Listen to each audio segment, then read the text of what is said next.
বাংলাদেশ আওয়ামী লীগের সভানেত্রী শেখ হাসিনা গত মাসের 17 তারিখ যখন ঘোষণা দিলেন তিনি দেশে ফিরবেন, সেটি নিয়ে অনেক কথাবার্তা হচ্ছে। আজকে তার আরেকটি সাক্ষাৎকার প্রকাশ পেয়েছে ভারতীয় একটি গণমাধ্যমে। সেখানে তিনি পুনরায় বলেছেন এ বছরের মধ্যেই তিনি দেশে ফিরবেন যাই হোক। ঠিক কি মনে হয় শেখ হাসিনা ফেরার, আজকেও তার ইন্টারভিউতে তিনি বলেছেন এ বছরেই ফিরবেন। তারপরেও কেউ কেউ বলছেন কেন যে এটি হয়তো বা কথার কথা, আকাশ কুসুম কল্পনা। আপনি কি বলবেন?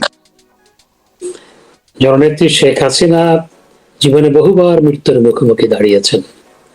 তাকে 19 বার এবং 5ই আগস্ট সহ 20 বার হত্যা করার অপচেষ্টা চালানো হয়েছে এবং তিনি বহুবার কারাগারে গেছেন।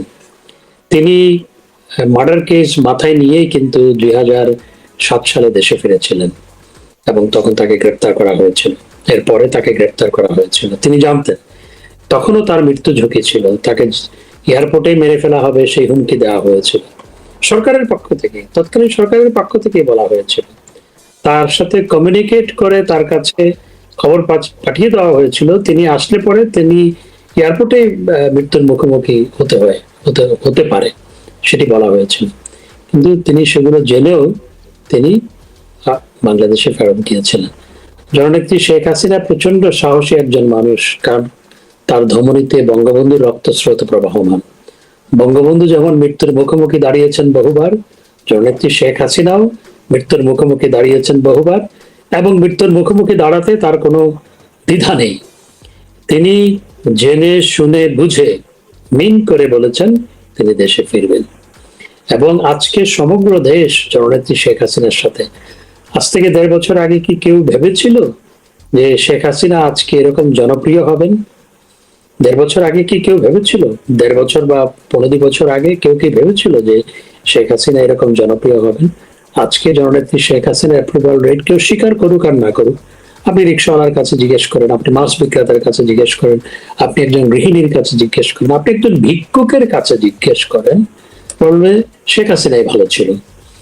তো আজকে শেখ হাসিনার জনপ্রিয়তা যখন তুঙ্গে, তখন জননেত্রী শেখ হাসিনা জনতার সমর্থনের উপর ভর করেই, জনতার সমর্থন নিয়েই দেশে ফিরবেন ইনশাআল্লাহ সঠিক সময়।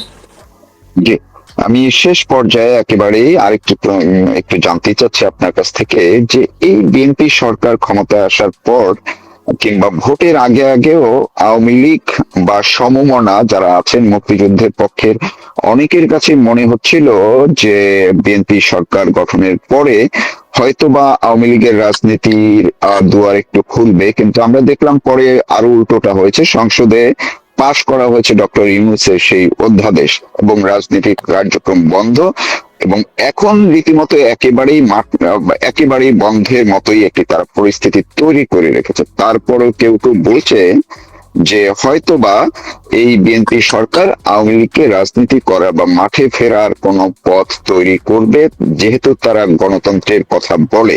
আপনি কি মনে করছেন আসলে কি তারেক রহমান সরকার কবে নাগাদ আওয়ামী লীগকে রাজনীতি করার পথ তৈরি করতে পারে?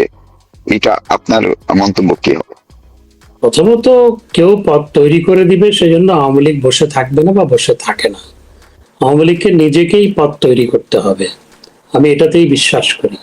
তবে হ্যাঁ, আপনি যেটি বলেছেন যে নির্বাচনের আগে কিংবা পরপর অনেকেই ভেবেছিলেন যে অন্তত একটি রাজনৈতিক দল সরকার গঠন করেছে, সুতরাং সবাই যাতে মত প্রকাশ করতে পারে, রাজনীতি করতে পারে, সেই পরিস্থিতিটা এই রাজনৈতিক সরকার করবে।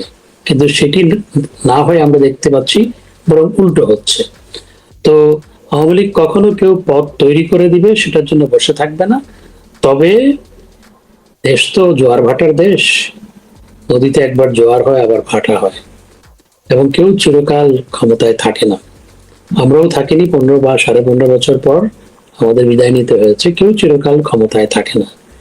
ভবিষ্যৎ রাজনীতির কথা মাথায় রেখে, দেশের কথা মাথায় রেখে আমি মনে করি যে আজকে বিএনপি যেই পথ অবলম্বন করছে সেটি থেকে বেরিয়ে আসবে। আমাদের দেশের সবচেয়ে বড় সমস্যা হচ্ছে the politics of confrontation, politics of denial, politics of hate। এখান থেকে দেশকে বের করে আনতেই হবে। যে একদল ক্ষমতায় আসলে আরেক দলকে ঠেঙ্গিয়ে দেশ থেকে, মহল্লা থেকে, পাড়া থেকে, গ্রাম থেকে বের করে দেওয়া, এই রাজনীতি বন্ধ হতে হবে। সেটি যে কারো ক্ষেত্রে, আমি সব দলের ক্ষেত্রেই বলছি। এবং যে পলিটিক্স অফ হেইট, একে অপরের কে ঘৃণা করার যে রাজনীতি, একে অপরের ছায়াও না না দেখার যে রাজনীতি, এটি বন্ধ হতে হবে। এটি বন্ধ না হলে দেশ কখনো এগিয়ে যেতে পারবে না।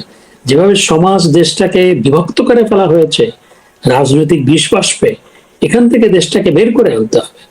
তো সেই ক্ষেত্রে আমি মনে করি সবারই শুভবুদ্ধির উদয় হওয়া প্রয়োজন। তো আমি বিএনপি আজকে যে পথ অবলম্বন করেছে, আমি আশা করব তাদের উপলব্ধি হবে। কিন্তু আওয়ামী লীগ কখনো কেউ পথ তৈরি করে দিবে সেজন্য বসে থাকবে না। আওয়ামী লীগ নিজের পথ জনগণকে সাথে নিয়ে নিজেই তৈরি করবে। সঙ্গে আরেকটি ইস্যু, বাংলাদেশের বর্তমান প্রধানমন্ত্রী তারেক রহমান মালয়েশিয়া এবং চীন ভ্রমণ করেছেন। কি পাওয়া গেল সেখান থেকে, সব বিষয় নিয়ে কথা বলবো। হাসান মাহমুদ, আমি আপনার কাছ থেকে শুরুতে একটু জানতে চাই, আওয়ামী লীগের বা রাজনৈতিক পরিস্থিতিতে যাওয়ার আগে এই যে তারেক রহমান মালয়েশিয়া এবং চীন ভ্রমণ করলেন, এটি নিয়েও নানান হিসেব নিকাশ, অঙ্ক, ইকুয়েশন চলছে। সাবেক পররাষ্ট্রমন্ত্রী হিসেবে আপনি দায়িত্ব পালন করেছেন, কিভাবে দেখছেন বিষয়টি? প্রথমত, তারেক রহমান কেন প্রথমে চীন যাওয়ার সিদ্ধান্ত গ্রহণ করলেন, দ্যাট ইজ এ কোয়েশ্চেন। কারণ চায়নার সাথে ভারতের বিরোধ আছে, চায়নার সাথে আমেরিকারও বিরোধ আছে। আবার চায়নায় গিয়ে তিনি সেখান থেকে কোনো ইকোনমিক প্যাকেজ বা এমন কোনো কিছু চমকপ্রদ কিছুই সেখান থেকে পাননি। এবং পত্রপত্রিকার খবর অনুযায়ী যে আসলে চায়না সফরটা ফলপ্রসূ হয়নি। অনেকের কনক্লুশন হচ্ছে চায়না সফরটা ফলপ্রসূ হয়নি। কিন্তু সবচেয়ে বড় প্রশ্ন হচ্ছে যে পার্শ্ববর্তী দেশ ভারত, যে ভারত আমাদের তিন দিকে বেষ্টিত, 4000 কিলোমিটারের বেশি যাদের সাথে আমাদের সীমান্ত, সেই ভারতের আমন্ত্রণও তার সামনে ছিল। সেই ভারতে না গিয়ে তিনি প্রথমে চায়না গেলেন, অর্থাৎ মালয়েশিয়া হয়ে চায়না গেলেন। এবং একই সাথে চায়নার সাথে বর্তমান বৈশ্বিক প্রেক্ষাপটে সবচেয়ে বড় দ্বন্দ্ব বা প্রতিদ্বন্দ্বিতা হচ্ছে যুক্তরাষ্ট্রের। সুতরাং উনি কেন সেখানে গেলেন সেটি হচ্ছে একটি বড় প্রশ্ন। সেই প্রশ্নের উত্তর তারাই দিতে পারবেন।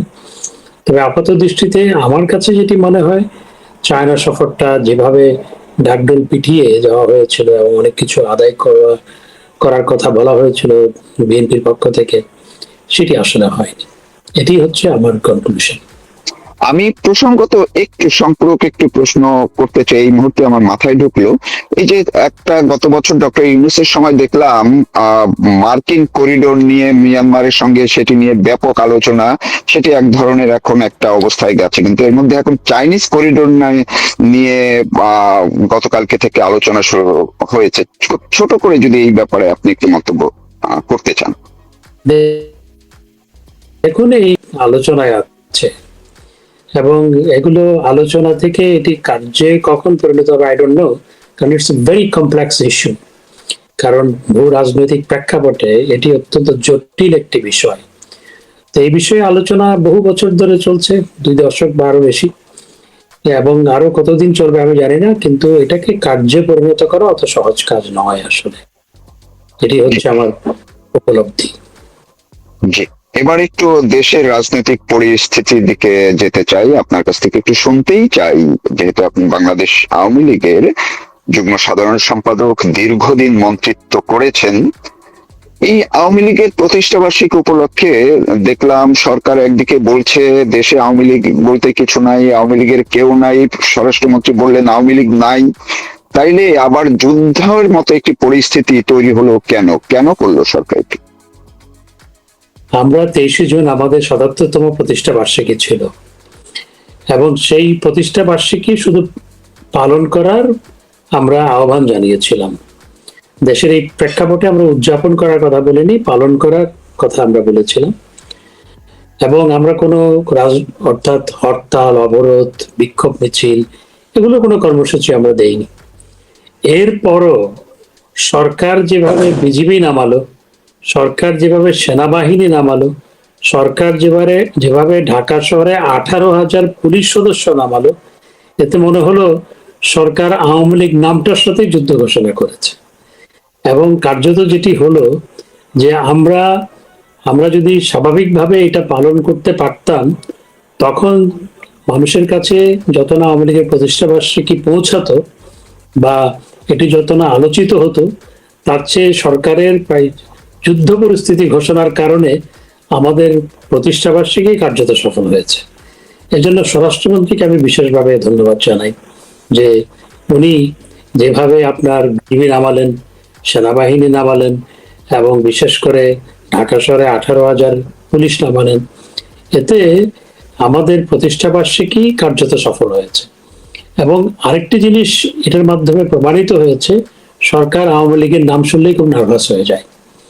এবং আওয়ামী লীগের প্রতিষ্ঠা বার্ষিকী সামনে রেখে যে যুদ্ধ পরিস্থিতি বা যে নামের সাথে যুদ্ধ ঘোষণা বা বাতাসের সাথে যুদ্ধ ঘোষণার মতো যেটি করা হলো, এতে মনে হলো সরকারের মধ্যে প্রচন্ড একটি নার্ভাসনেস কাজ করছে।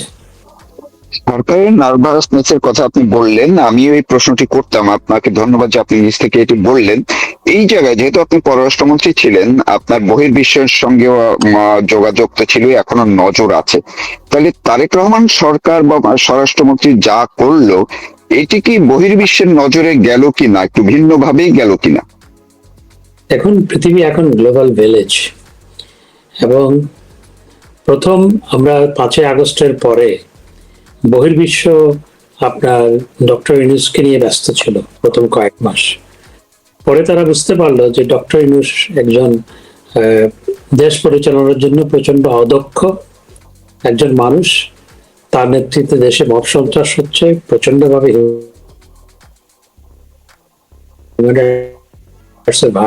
মত স্বাধীনতা ভুলুণ্ঠিত হচ্ছে। তখন থেকে তারা আমাদের বক্তব্য শোনা শুরু করলো, এবং তৎপ্রেক্ষিতে কিছু প্রতিক্রিয়া বহির্বিশ্বের বিভিন্ন জায়গা থেকে এসছে। এবং আজকেও এই একটি নির্বাচন আওয়ামী লীগকে বাদে, অর্থাৎ দেশের 50% বেশি মানুষ যেই দলকে সমর্থন করে সেই দলকে বাদ দিয়ে একটি নির্বাচন অনুষ্ঠিত হয়েছে। সেই নির্বাচনের মাধ্যমে একটি রাজনৈতিক দল সরকার গঠন করেছে, এবং একটি রাজনৈতিক দল সরকার গঠন করার পরে বহির্বিশ্বের আগ্রহ ছিল তারা কেমন করে, whether they can make a difference। Doctor ইউনূসের তুলনায় তারা কোনো পার্থক্য তৈরি করতে পারে কিনা সেটি বহির্বিশ্ব দেখার জন্য মুখিয়ে ছিল। কিন্তু গত 4 মাসে, অর্থাৎ তারা 17ই ফেব্রুয়ারি সরকার গঠন করেছিল, 17ই ফেব্রুয়ারি সরকার গঠন করলে 4 মাসের বেশি হয়ে গেছে, প্রায় 4 মাস। তো এই সময়ের মধ্যে আসলে স্বরাষ্ট্রমন্ত্রী ঘোষণা দিয়েছিল তিনি শপথ নেওয়ার পর মব সন্ত্রাস বন্ধ হবে। এখন মব সন্ত্রাস তো বন্ধ হয়নি, বরং তার দলের নেতাকর্মীরা মব সন্ত্রাস স্বউৎসাহে করছে। এই যে তুরাগের যে ঘটনা, যে 7 জনকে ধরে মেরে তাদেরকে আপনার নদীতে ফেলে দিয়ে হত্যা করা হলো, ওই সেটার জন্য একজনকে গ্রেপ্তার করা হয়েছে? সরকার কাউকে প্রশ্ন করেছে? কিছুই করেনি। এমনকি পত্রপত্রিকায় সেটি সংবাদ প্রকাশ করার ক্ষেত্রে প্রতিবন্ধকতা তৈরি করা হয়েছে। পত্রপত্রিকাও সংবাদ প্রকাশ করেছে 2 দিন পর। তার আগে যখন এটি সামাজিক যোগাযোগ মাধ্যমে ভাইরাল হয়ে গেছে, তখন পত্রিকা নিজের গরজে দেখলো তারা they are lag behind by the social media, then তারা এটা প্রকাশ করেছে। কারণ সরকারের পক্ষ থেকে হয়তো বা এই জন্য প্রতিবন্ধকতা তৈরি করা হয়েছিল। একই সাথে চট্টগ্রামে মব সন্ত্রাস করে একজনকে পুলিশের হাতে, ডিবির হাতে তুলে দেওয়া হয়েছে, সে ডিবির নির্যাতনে মৃত্যুবরণ করেছে। ফরিদপুরে আরেকজন মৃত্যুবরণ করেছে। এভাবে সারা দেশে মব সন্ত্রাস হচ্ছে। তো স্বরাষ্ট্রমন্ত্রী যে বলেছিলেন মব সন্ত্রাস বন্ধ হবে, সেটা তো হয়নি। তার দলের নেতারাই, তিনি তো দলের স্থায়ী কমিটিরও সদস্য, তার দলের নেতারাই তো মব সন্ত্রাস করছে। এবং ডক্টর ইউনূস যেই আপনার মবতন্ত্র কায়েম করেছিল, সেটি থেকে দেশ বের হয়ে আসেনি, বরং মব সন্ত্রাস আরো বেড়েছে। এবং হত্যার যে মহোৎসব আজকে সারা দেশে চলছে, ধর্ষণের যে মহোৎসব আজকে সারা দেশে চলছে, পৃথিবী একটা গ্লোবাল ভিলেজ, এগুলো কোনো কিছুই গোপন থাকে না। আপনি শুধু পৃথিবীর সবাইকে এটি খুঁজতে হয় না, এআই কে বলুন যে বাংলাদেশে কি চলছে, এআই বলে দিবে যে বাংলাদেশে কি হচ্ছে, কি চলছে। এবং সেজন্য আপনার বহির্বিশ্ব প্রকৃতপক্ষে আজকে যেটি চলছে এটিতে বহির্বিশ্ব হতাশ, এবং তারা ইতিমধ্যেই প্রতিক্রিয়া ব্যক্ত করা শুরু করেছে, এবং এইভাবে চলতে থাকলে সেটি এই বহির্বিশ্বের প্রতিক্রিয়া দিন দিন আরো প্রখর হবে, কঠিন হবে। জি, ধন্যবাদ। আপনি উপযুক্ত ভাবেই একদম সার্বিক পরিস্থিতিগুলো তুলে ধরলেন। যে অবস্থা আজকেও যখন আপনার সাথে লাইভে যুক্ত হচ্ছে তার কিছুক্ষণ আগেও দেখলাম আরেকজন যুবলীগ নেতার লাশ পাওয়া গেছে একটি পুকুরের মধ্যে। এই পরিস্থিতি আমরা প্রতিদিনই দেখছি। আপনি সাবেক তথ্যমন্ত্রী ছিলেন।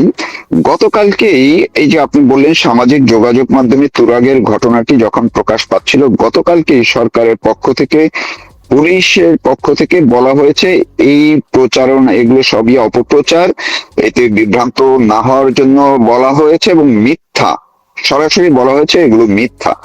তাহলে বাংলাদেশের মেইন স্ট্রিমের গণমাধ্যম গুলো কেন দেরি করলো? তারা কি সরকারের এই মিথ্যাকেই তারা ধারণ করছিল কিনা? আমি এই জন্য মেইন স্ট্রিমের গণমাধ্যম, আমরা যখন ক্ষমতায় ছিলাম তখন আপনার পান থেকে চুন খসলেই নিউজ হতো।